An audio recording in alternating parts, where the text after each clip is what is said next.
Ya, oke. Jadi seperti saya katakan tadi bahwa malam hari ini ibadah pemuda remaja adalah sebuah ibadah yang dirayakan dalam momentum Hari Valentine. Nah, yang menjadi pertanyaan apakah Hari Valentine ini Alkitabiah atau tidak? Ya memang kalau melihat dari sejarah dan legenda dari Valentine Day ini ada terlalu banyak versi ya. Kalau menelusuri melihat sejarah dan legenda di balik Hari Valentine. Tapi saya berusaha menelusurinya, mencari tahunya. Tidak ada satupun dari sejarah dan legenda dari Hari Valentine ini itu diambil dari kisah atau peristiwa dalam Alkitab. Tidak ada. Jadi kalau lihat dari sejarah dan legenda ini sebuah perayaan yang tidak Alkitabiah, artinya tidak diambil dari kisah atau peristiwa dalam Alkitab. Nah, yang menjadi pertanyaan sekarang apakah merayakan Hari Valentine itu salah? Apakah merayakan Hari Valentine itu sesuatu yang tidak berkenan kepada Tuhan? Nah, ini tergantung bagaimana kita memaknainya. Memang kalau dari sejarah dan legenda terciptanya Hari Valentine ini, kalau saya melihat berbagai versi-versi yang ada, memang sebuah hal yang tidak salah. Ya, tidak ada unsur-unsur kesalahan atau keberdosaan. Yang artinya ini sebuah peristiwa di mana membangkitkan kembali rasa sayang. Nah, tetapi seiring berjalannya waktu, bahkan dengan beberapa tahun terakhir ini, banyak orang yang sudah merayakan Hari Valentine ini dengan perayaan-perayaan yang sudah melenceng. Apalagi di dunia barat sana, orang di sana itu terlalu berlebihan dalam menyikapi Hari Valentine. Jadi mereka menyikapinya secara euforia, yaitu sebuah keadaan hati, perasaan kegembiraan yang berlebihan. Sehingga kalau di dunia barat itu perayaan Hari Valentine itu rata-rata di nightclub, kafe-kafe, tempat-tempat dunia balang, ya, diskotik. Bahkan saya menemukan juga di Indonesia, di kota-kota besar, perayaan Hari Valentine itu di diskotik. Ya. Jadi bagaimana kita memaknai Valentine ini, Hari Valentine ini, sehingga kita merayakannya, apa itu berkenan atau tidak, maka tergantung kita memaknainya seperti apa. Nah, kalau Hari Valentine ini yang pada umumnya orang merayakan dengan sebuah acara kumpul-kumpul. Yang pertama mungkin membagi ini ada di depan saya ini ada bingkisan-bingkisan yang menarik ini. Dan saya yakin istrinya ini pasti coklat. Ya, coklat. Tapi mudah-mudahan bukan coklat kakao ya, buah kakao. Tapi ada Silver Queen, luar biasa. Kalau saudara melihat makna hari Valentine ini hanya sebatas membagi coklat, maka saya katakan hari Valentine ini sebuah momentum, sebuah perayaan dengan makna yang sangat murah. Hanya dengan sebuah coklat yang mungkin bisa didapat dengan harga 5.000. Ya, kalau hanya dimaknai dengan membagi coklat. Jadi murah sekali. Sebenarnya kalau dari segi sejarah dan legenda hari Valentine ini tidak semurah itu. Ada satu kisah yang penuh dengan makna yang berharga. Nah itu saudara, kalau saudara hanya sebatas membagi coklat, maka terlalu murah saya katakan memaknai dan merayakan hari Valentine ini.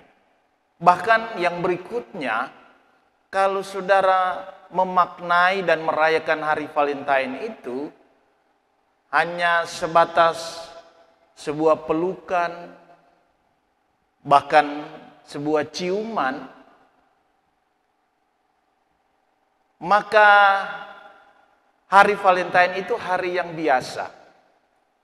Makna Valentine itu makna yang biasa. Kalau sepasang suami istri merayakan hari Valentine ini dengan pelukan dan ciuman, itu biasa. Itu selalu dilakukan. Hal yang biasa. Bahkan bisa berakibat dosa kepada para pemuda-pemuda yang belum memiliki pasangan yang sah. Karena di dalamnya bisa terdapat tindakan-tindakan seksualitas. Ini berbahaya. Jadi kalau memaknai hari Valentine itu hanya sebatas sebuah pelukan dan ciuman, itu hal yang biasa, bahkan bisa berakibat ya pada perbuatan dosa. Tapi sebaliknya, kalau saudara memaknai hari Valentine itu dengan merenungkan kasih Allah di dalam dunia ini, maka hari Valentine itu menjadi sebuah hari dan perayaan dengan makna yang mulia. Coba kita lihat ayat Alkitabnya, supaya saudara bisa membukanya di dalam 1 Yohanes pasal yang keempat. 1 Yohanes pasal yang keempat. Kita baca saja mulai ayat yang ke-8. 1 Yohanes 4 ayat 8 mulai. Barang siapa tidak mengasihi, ia tidak mengenal Allah, sebab Allah adalah kasih. Dan dalam hal inilah kasih Allah dinyatakan di tengah-tengah kita, yaitu bahwa Allah telah mengutus anaknya yang tunggal ke dalam dunia supaya kita hidup olehnya. Inilah kasih itu, bukan kita yang telah mengasihi Allah, tetapi Allah yang telah mengasihi kita dan yang telah mengutus anaknya sebagai pendamaian bagi dosa-dosa kita. Saudara-saudaraku yang kekasih, jikalau Allah sedemikian mengasihi kita, maka haruslah kita juga saling mengasihi. Ya. Jika Allah sudah mengasihi kita, maka sebuah hal yang wajib bagi kita, pemuda-pemuda Kristen, untuk saling mengasihi. Apakah momentum hari Valentine ini saudara ambil sebagai sebuah momentum saudara mau menyatakan kasih kepada sesamamu? Silahkan. Tetapi itu harus berawal dari kasih Allah. Nah, dalam catatan saya, kita kenal kalau dalam pelajaran agama Kristen di sekolah-sekolah, di sana saudara mungkin pernah diajarkan tentang arti, ya, definisi kasih dalam bahasa Yunani. Jadi dalam Alkitab berbahasa Yunani itu mungkin saudara sudah mengetahui, ya, dalam pelajaran agama Kristen itu terdapat 3 kata yang sangat populer. Apa itu? Yang pertama, kasih dalam bahasa Yunani itu dikenal dengan apa? Kasih apa? Agape. Kemudian yang kedua, ampau. Bukan. Apa? Kasih storge. Bukan tauge. Kemudian yang ketiga, kasih phileo. Nah, ini yang kita kenal. Dan ini ditulis dalam terjemahan Alkitab berbahasa Yunani. Kalau melihat kasih Allah, itu kasih agape. Artinya sumber dari kasih yang ada di dalam dunia ini. Itu akar dari kasih yang ada di dalam dunia ini. Sehingga kasih yang berkenan kepada Tuhan adalah sebuah kasih yang sumbernya dari Allah, yang kita dengar dengan istilah atau kata dalam bahasa Yunani yaitu agape. Itu sumber, pohon utamanya.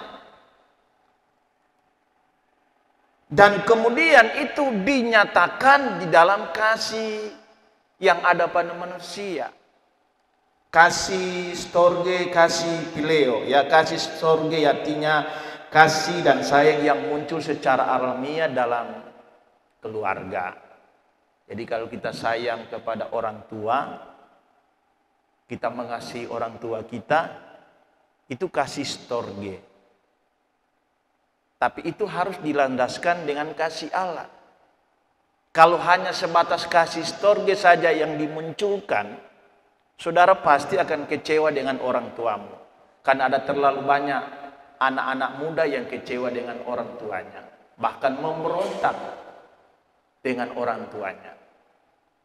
Karena hanya melihat kasih mereka kepada orang tua mereka sebagai sebuah kasih manusia biasa.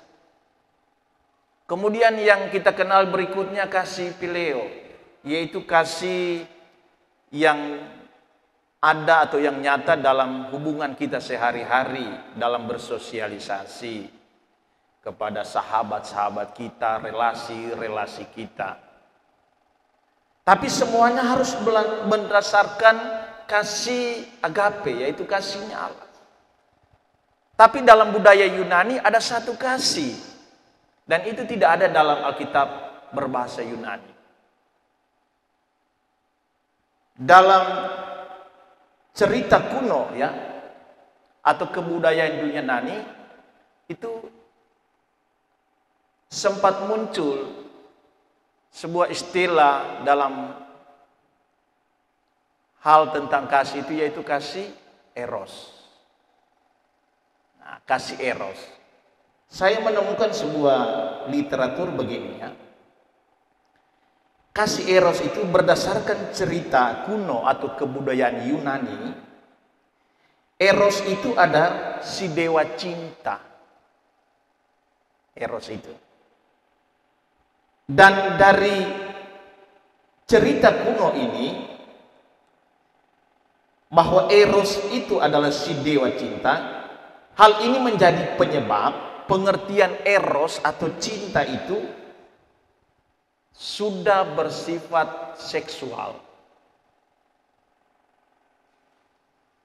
Nah, ini yang sedang muncul hari-hari ini, bahkan didapati dalam perayaan-perayaan hari Valentine. Ini yang muncul, saudara.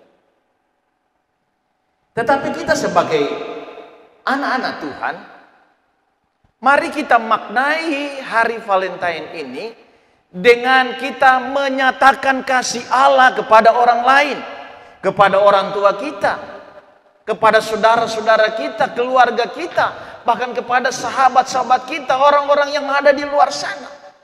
Kita nyatakan kasih Allah itu. Apa isi kasih Allah itu? Ya, kita sudah baca tadi, ya.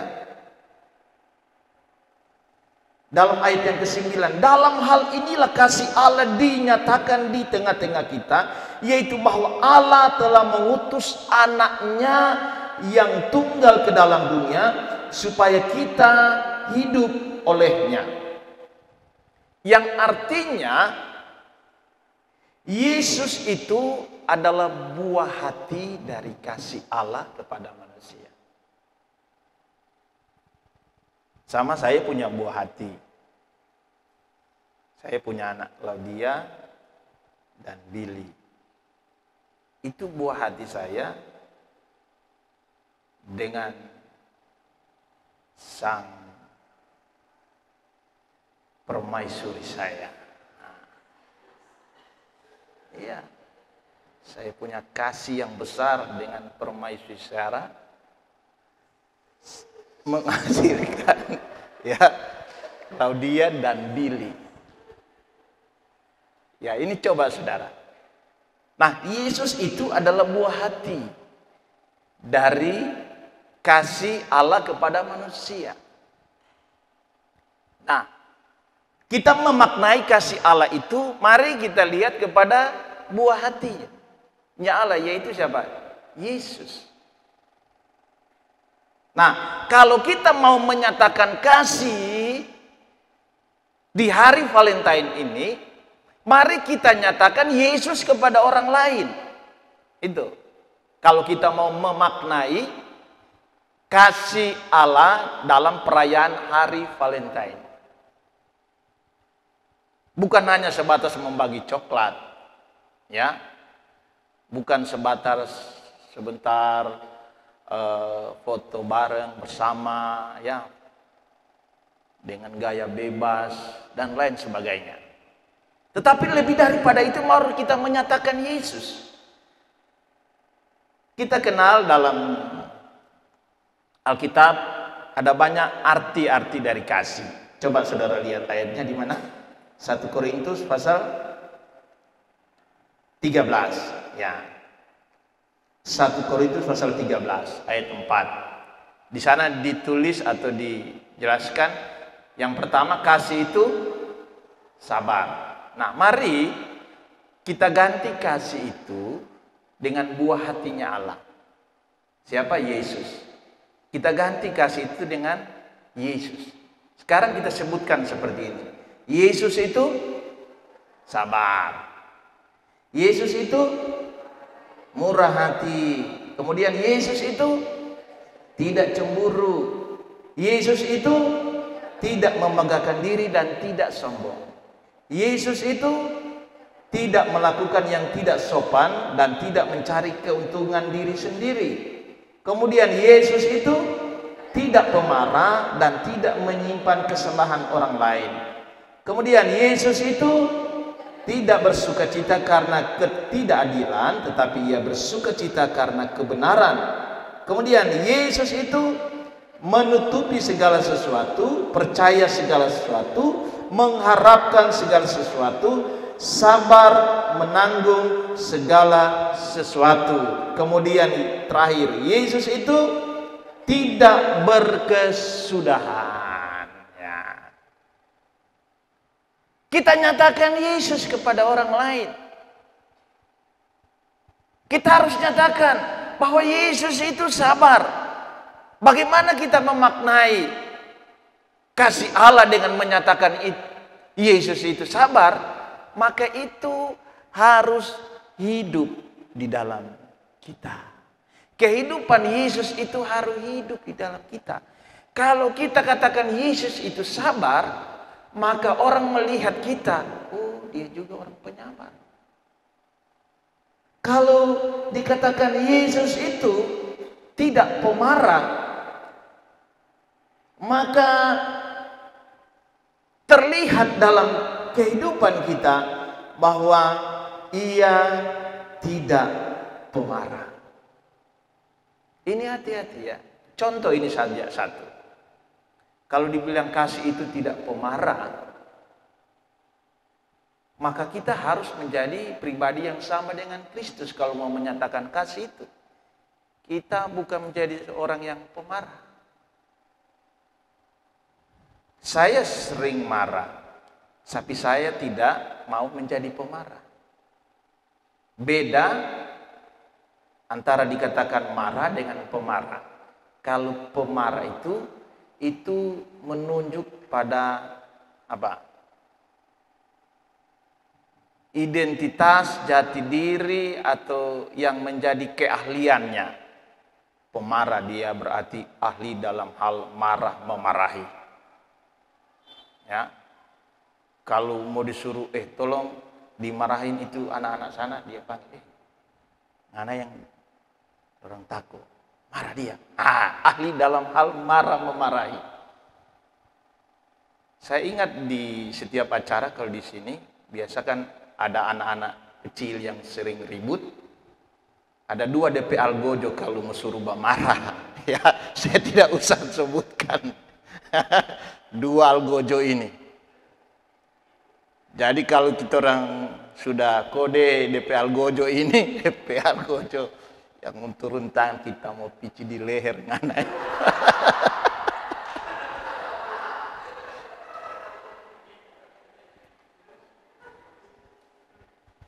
Tapi itu cuma untuk anak-anak. Itu bukan menggambarkan identitas sang Algojo, tidak ya. Hanya untuk menakut-nakuti. Tapi kalau mau bilang jadi pemarah, jangan saudara. Saudara mungkin suka marah atau sering marah. Tapi jangan jadi pemarah.